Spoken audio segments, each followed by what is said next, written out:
Good morning, students. Myself Sanju Kawar, lecturer Electronics Engineering. तो students, आज के lecture में हम डिस्कस करेंगे कि अलग अलग तरह की कपलिंग क्या है, कपलिंग होती क्या है, इसके एडवांटेजेस, डिसएडवांटेजेस और कहाँ पर कौन सी कपलिंग का यूज़ होता है विद एग्जांपल हम आज के लेक्चर में डिस्कस करेंगे। तो सबसे पहले स्टूडेंट्स देखते हैं कि व्हाट इज़ कपलिंग होता क्या है।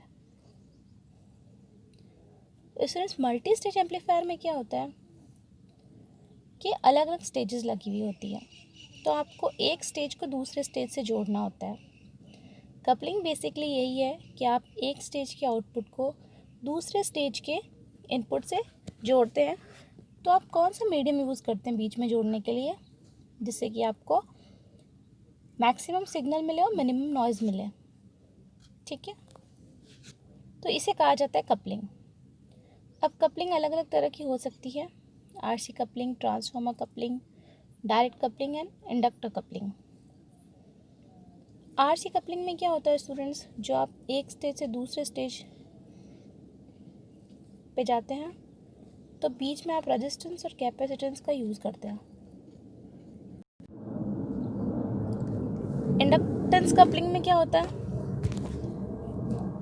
कि एक स्टेज से दूसरे स्टेज पे जाने के लिए वाया इंडक्टर आप कपलिंग करते हैं। ट्रांसफार्मर कपलिंग में एक आउटपुट को दूसरे इनपुट पे कपल करने के लिए आप ट्रांसफार्मर की हेल्प लेते हैं। इनडायरेक्ट कपलिंग में आप कोई भी कपलिंग यूज़ नहीं करते हैं। तो ये अलग अलग तरह की कपलिंग है जो हम आज के मल्टी स्टेज एम्पलीफायर्स में डिस्कस करने वाले हैं, ठीक है स्टूडेंट्स। तो सबसे पहले आरसी कपलिंग के बारे में पढ़ते हैं। वो आरसी कपलिंग क्या है, देखिए यहाँ पर एक 2 स्टेज आरसी कपल्ड एम्पलीफायर बना रखा है, 2 स्टेज आरसी कपल्ड एम्पलीफायर। तो इसमें क्या हो रहा है, 2 स्टेजेस, फर्स्ट स्टेज दिख रही है आपको, एक सेकंड स्टेज दिख रही है आपको। दोनों के बीच में जो कपलिंग डिवाइस है, कपलिंग नेटवर्क है, वो आर और सी का बना हुआ है, रजिस्टर एंड कैपेसिटर का, ठीक है। तो यहाँ पे वाया आर सी यानी कि आर सी का यूज़ करके आपने कपलिंग की है। तो एक स्टेज, फर्स्ट स्टेज का आउटपुट आप देख रहे हैं, Q1 ट्रांजिस्टर का आउटपुट जो मैं ले रही हूँ, फर्स्ट स्टेज सी कैपेसिटर के थ्रू इसका आउटपुट जा रहा है, आगे एक और रेजिस्टेंस है RB। तो यहाँ पे जो कपलिंग नेटवर्क है वो आपका RC, CC and RB comprise कर रहा है। इन तीनों के थ्रू पास होके आपका आउटपुट जो है Q2 जो ट्रांजिस्टर है वो सेकेंड स्टेज में लगा हुआ है, इसके इनपुट पे जा रहा है आपके, ठीक है, Q2 के इनपुट पे। यानी कि यहाँ पे जो कपलिंग मीडियम है आपका RC नेटवर्क है, ठीक है। अब देखिए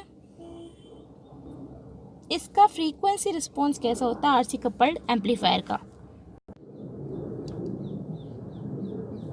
तो स्टूडेंट्स यहाँ पे आपके आरसी कपल्ड एम्पलीफायर का फ्रीक्वेंसी रिस्पॉन्स आप देख रहे हैं क्या हो रहा है।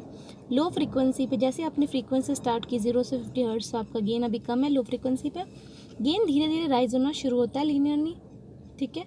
तो लो फ्रीक्वेंसी पे आपका गेन मीडियम रहता है। जैसे ही आप 50 हर्ट्ज को क्रॉस करते हैं तो ये आपको कांस्टेंट गेन देता है, यानी कि 50 हर्ट्ज से लेकर 20 किलो हर्ट्ज तक आपको कांस्टेंट गेन मिल रहा है, कोई भी गेन में चेंज नहीं है, gain is smooth and constant. जैसे ही आप 20 किलो हर्ट्ज पे आते हैं तो आपका गेन वापस से डाउन होना शुरू हो जाता है। तो इसलिए यहाँ पे कहा गया हाई फ्रीक्वेंसी रोल ऑफ, यानी कि गेन वापस से गिर रहा है। तो आप देख रहे हैं एक बहुत ही लंबी फ्रीक्वेंसी के लिए जो रेंज है हमारी यहाँ पे 50 हर्ट्ज से 20 किलो हर्ट्ज के लिए आपको जो फ्रीक्वेंसी रिस्पॉन्स मिल रहा है वो बिल्कुल फ्लैट मिल रहा है। तो ऐसे आरसी कपल्ड एम्पलीफायर का यूज़ करना बहुत ही एडवांटेजेस हो जाता है हमारे लिए, क्योंकि यहाँ पर आपको गेन कांस्टेंट मिल रहा है काफ़ी लंबी फ्रीक्वेंसी के लिए, ठीक है। तो इसके एडवांटेजेस क्या हैं आरसी कपल्ड एम्पलीफायर के। एडवांटेजेस ये है कि वाइड फ्रीक्वेंसी रिस्पॉन्स है इसका, तो आपको फ्रीक्वेंसी रिस्पॉन्स काफ़ी बड़ा चौड़ा मिल रहा है। It is most convenient coupling, बहुत ही आसान है। It is inexpensive way of coupling, distortion in output is low, बहुत ही इनएक्सपेंसिव वे है, ठीक है। ज़्यादा खर्चा भी नहीं है इसमें। It is high fidelity amplifier, no core distortion. अब इसके एप्लीकेशंस क्या क्या हैं देखिए। बेसिकली ये वोल्टेज एम्पलीफायर की तरह काम करते हैं और आप कहाँ कहाँ इसको यूज़ कर सकते हैं। टेप रिकॉर्डर में यूज़ कर सकते हैं, टीवी में यूज़ कर सकते हैं, वीसीआर में यूज़ कर सकते हैं, सीडी प्लेयर में यूज़ कर सकते हैं आप इसको। स्टीरियो एम्पलीफायर में भी बहुत अच्छे से यूज़ होता है इसका। पब्लिक एड्रेस एम्पलीफायर सिस्टम में भी इसका यूज़ होता है, आरसी कपल्ड एम्पलीफायर का। तो ये हमारी पहली तरह की कपलिंग थी, आरसी कपलिंग। अब हम अगली कपलिंग के बारे में पढ़ते हैं जो कि ट्रांसफॉर्मर कपल्ड एम्पलीफायर। ये देखिए स्टूडेंट्स, यहाँ पे क्या हो रहा है। तो स्टूडेंट्स यहाँ पे देखिए, ये डायग्राम है ट्रांसफॉर्मर कपल्ड एम्पलीफायर का। तो यहाँ पे हम देख रहे हैं कि एक आउटपुट का स्टेज जो है दूसरे आउटपुट से कपलिंग ट्रांसफॉर्मर के थ्रू कपल हुआ हुआ है, यानी कि जो आउटपुट आप ले रहे हैं वायर ट्रांसफॉर्मर ले रहे हैं। एक ट्रांसफॉर्मर लगा हुआ है, इसकी हेल्प से आप आउटपुट ले रहे हैं, ठीक है। तो ट्रांसफॉर्मर कपल्ड एम्पलीफायर को आउटपुट की तरह यहाँ पे लेना, उससे क्या फ़ायदे होंगे वो देखते हैं हम। What are the advantages? Impedance matching between the stages is possible. यहाँ पे आप इम्पीडेंस मैचिंग आराम से करा सकते हैं। हमने पढ़ा सर्किट थ्योरी में कि इम्पीडेंस मैचिंग बहुत ज़रूरी है। इम्पीडेंस मैचिंग होगी तभी मैक्सिमम पावर ट्रांसफ़र थ्योरम होगी। तो यहाँ पे इम्पीडेंस मैचिंग स्टेजेस के बीच में पॉसिबल है। अब आरसी कपल के रिस्पेक्ट में इसका जो वोल्टेज गेन है बहुत ज़्यादा है, higher voltage gain than RC coupled amplifier. DC biasing of individual stages will remain unchanged even after cascading. यानी जो डीसी बायसिंग की है आपने स्टेजेस की, इवन आप कैस्केडिंग में कर लोगे तो डीसी बायसिंग में कोई चेंज नहीं आएगा। अब इसके डिसएडवांटेजेस क्या है स्टूडेंट्स, कि ये जो कपलिंग ट्रांसफार्मर है थोड़ी एक्सपेंसिव है और प्लस के ट्रांसफार्मर का साइज़ बड़ा होने की वजह से ये बल्की हो जाती है। सेकेंड डिसएडवांटेज, इसका फ्रीक्वेंसी रिस्पॉन्स जो है फ्लैट नहीं है, यानी कि आपको गेन कांस्टेंट नहीं मिलता है ओवर द फ्रीक्वेंसी। हम क्या चाहते हैं, स्मूथ कांस्टेंट गेन मिले, वो पॉसिबल नहीं है यहाँ पर। यहाँ पे कोर सैचुरेशन हो सकता है क्योंकि ट्रांसफार्मर यूज़ किया है तो वहाँ पे कोर भी होती है, इसका सैचुरेशन भी हो सकता है। तो पॉसिबिलिटी है कि कोर सैचुरेशन हो जाए ट्रांसफार्मर कपल्ड एम्पलीफायर में। फ्रीक्वेंसी ऑपरेट करना, लास्ट ट्रांसफार्मर में बहुत लॉसेज होते हैं, तो low frequency due to losses in transformer, ये इसके डिसएडवांटेजेस है। अब हम देखते हैं इसकी एप्लीकेशंस क्या क्या है students. For impedance matching, impedance matching में ये बहुत अच्छे से काम आता है। For amplification of radio frequency signal in power amplifiers, push pull power amplifier complementary, वहाँ पे आप ट्रांसफार्मर कपल का यूज़ लेते हैं। For transferring power to low impedance load and such as loudspeaker. तो ये था हमारा ट्रांसफार्मर कपल्ड एम्पलीफायर। अब स्टूडेंट्स हम देखते हैं डायरेक्ट कपल्ड एम्पलीफायर के बारे में। What is direct coupled amplifier? यहाँ पर आप देख रहे हैं किसी भी तरह की कपलिंग नहीं की गई। डायरेक्ट कपल्ड एम्पलीफायर मीन्स आप डायरेक्टली एक स्टेज के आउटपुट को दूसरी स्टेज के इनपुट में लगा दिया है, आपने बीच में कोई भी कपलिंग मेथड यूज़ नहीं किया है। This is called as direct coupled amplifier. जब किसी भी डिवाइस की हेल्प नहीं ले रहे हैं, इंडक्टर, रजिस्टर, कैपेसिटर और ट्रांसफार्मर, तो इसे कहा जाएगा डायरेक्ट कपल्ड एम्पलीफायर। एडवांटेजेस क्या है स्टूडेंट्स के? Due to absence of coupling capacitor the gain does not reduce on the lower frequency side. यहाँ पे कपलिंग कैपेसिटर नहीं लेने की वजह से जो लोअर फ्रीक्वेंसी में गेन का रिडक्शन हो रहा था ना पहले आरसी कपल्ड में, वो अब यहाँ पर नहीं होगा। फ्रीक्वेंसी रिस्पॉन्स इसका बहुत बड़ा हो जाएगा, wide frequency response. This amplifier can amplify even the DC signal. DC को भी एम्पलीफाई कर सकता है, क्योंकि अगर आप कैपेसिटर यूज़ कर रहे थे तो डीसी वो ब्लॉक कर देता है।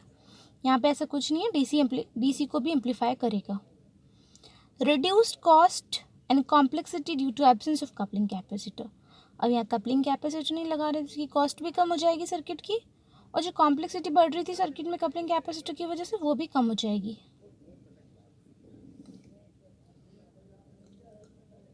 अब देखिए इसका डिसएडवांटेज क्या। DC biasing conditions of the individual stages do not remain the same after cascading. Cascading के बाद हो सकता है कि आपकी जो डीसी बायसिंग कंडीशन है वो चेंज हो जाए। Poor frequency response at higher frequency, आपको हायर फ्रीक्वेंसीज पे पुअर फ्रीक्वेंसी रिस्पॉन्स मिलेगा, अच्छा रिस्पॉन्स नहीं मिलेगा। Output wave form as a DC shift, poor temperature stability, यानी कि वेव फॉर्म के अंदर थोड़ा सा डीसी की शिफ्टिंग हो जाएगी, जैसा कि मैंने कहा था कैस्केडिंग के बाद में डीसी की कंडीशन सेम नहीं रहेगी, तो थोड़ा बहुत डीसी की शिफ्टिंग हो जाएगी, वेव फॉर्म में भी डीसी शिफ्ट हो जाएगा। हाई फ्रीक्वेंसी पे आपको रिस्पॉन्स बिल्कुल भी अच्छा नहीं मिलेगा, और टेम्परेचर के साथ जो स्टेबिलिटी है वो भी इसकी अच्छी नहीं रहेगी।